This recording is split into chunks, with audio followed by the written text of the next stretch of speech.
Space में हम इस धरती तक सीमित नहीं है।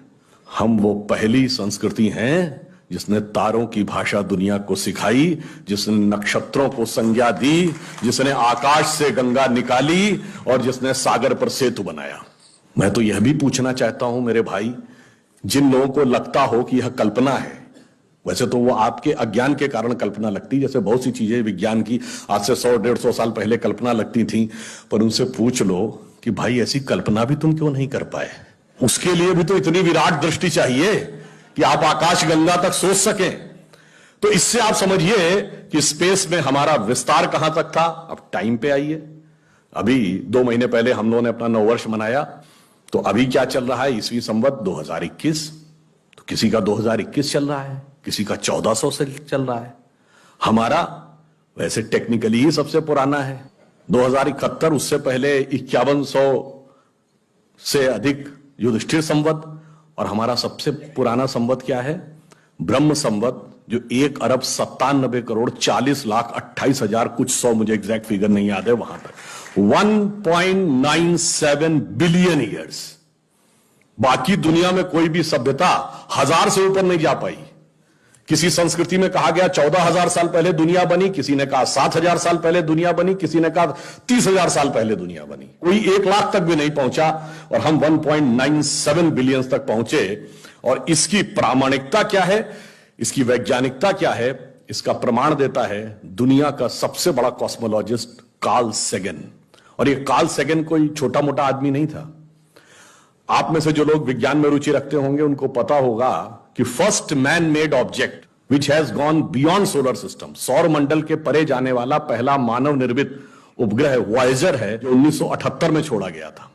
उस वॉयेजर में एक संदेश अंकित किया गया, उसमें चित्र भी बने हैं, भाषाएं भी लिखी हैं, तरह तरह की वॉइस रिकॉर्डिंग भी है। उस संदेश को जिस कॉस्मोलॉजिस्ट ने बनाया उसका नाम है कार्ल सेगन। तो आप समझिए वो कितना बड़ा और कितना महत्वपूर्ण व्यक्ति था। कार्ल सेगन लिखा है, only the ancient cosmological calculations of Hindus matches with the modern scientific calculations because they went to the billions। और आज हम मानते हैं कि 4.5 बिलियन ईयर है अर्थ की आयु, 1.97 बिलियन हमारे यहां मानी गई। कार्ल सेगन कहता है others were not able to even reach 100,000 and Hindus have calculated up to billions।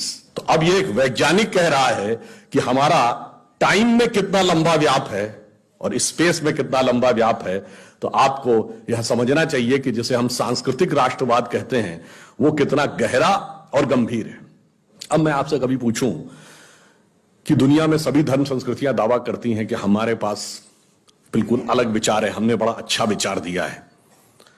अगर हम आपसे पूछें कि हमारी संस्कृति में ऐसा क्या है जो दूसरे में नहीं है, बहुत से लोग कहेंगे साहब उसमें बड़ा सदाचरण की बात कही गई, नैतिकता की बात कही गई।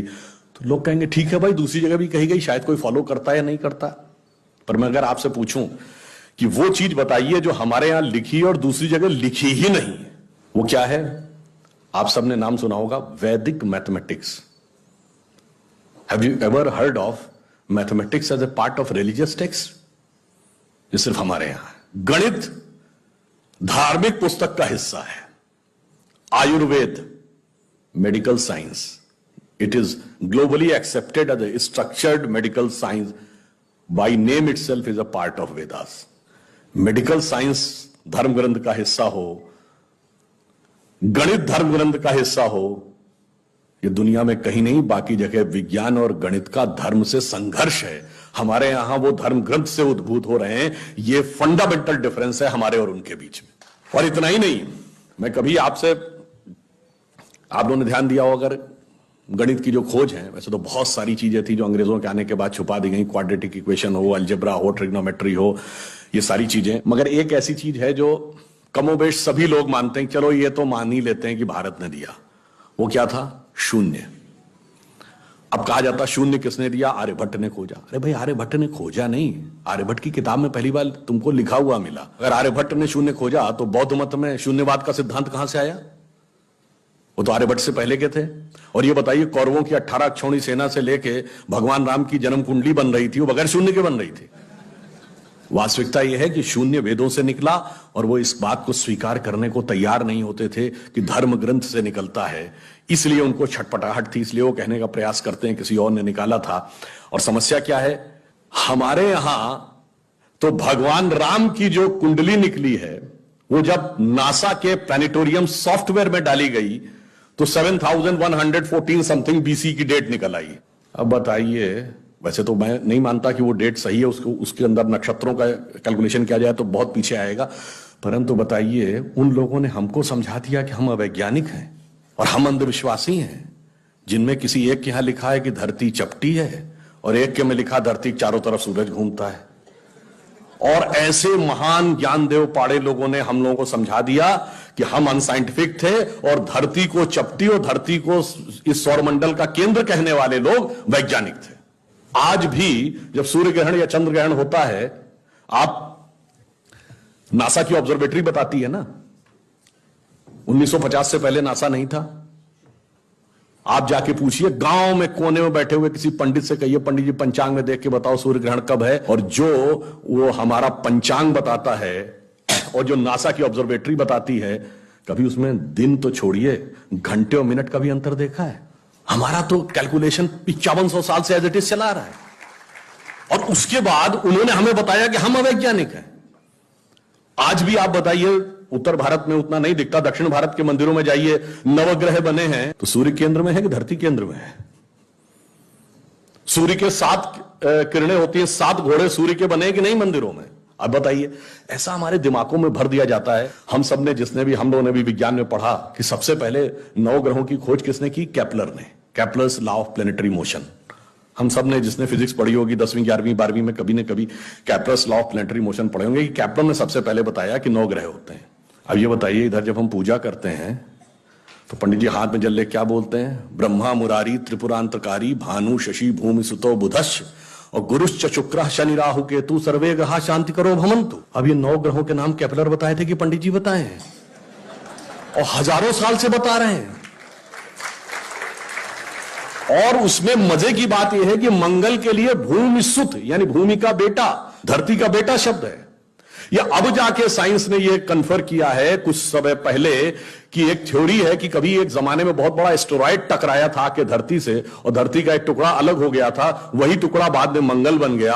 और भूमि सुत हमारे यहां लिखा हुआ, मंगल के पर्यायवाची में भूमि नंदन भूमि सुत जैसे शब्द हैं। अब आप देखिए क्या वैज्ञानिकता है और कैसे उसको इसमें सम्मिलित किया गया। मैंने क्यों बताया, हमारे यहां विज्ञान और धर्म इस कदर एक मत है कि ये उनकी बुद्धि परप्लेक्स हो जाती है कि कैसे हो सकता है।